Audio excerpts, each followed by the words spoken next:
பா இன்னைக்கு சிக்கனா மட்டனா? பசங்களா அப்பா இன்னைக்கு கறி எடுக்கலடா. பா என்னப்பா? பா இன்னைக்கு ஞாயிற்றுக்கிழமைப்பா, கவுச்சு சாப்பிட்டே அவனுப்பா நாங்க. அப்பாவுக்கு போட வேண்டிய சேலரி இன்னும் போடல. இந்த ஒரு தடவை அட்ஜஸ்ட் பண்ணிங்க, அடுத்த தடவை கண்டிப்பா நான் வாங்கி தரேன். அண்ணா நம்ம சாப்பிட்றது ஞாயிற்றுக்கிழமை ஒரு நாள் தான் நான்வெஜ். இப்போ அது கூட இல்லை. தங்கச்சி நீ தான் காசு சேர்த்து வச்சுக்கிறியா? அட நீ வேறண்ணே, என்கிட்ட ஒரு ரூபாய் இல்லை. எனக்கு வேற இப்போ நான்வெஜ் சாப்பிடணும் போல இருக்கு. சரி அப்பா என்ன செஞ்சு வச்சுக்கிறாரு? சாம்பார் நினைக்கிறேன். சரி இன்னைக்கு நீ கறி சோறு கண்டிப்பா சாப்பிடுவ. எப்படிண்ணே?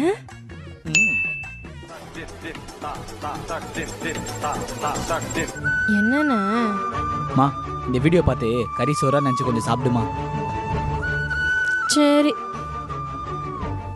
இந்த போறப்பு தான் நல்லா ருசிச்சு சாப்பிட கிடைச்சது.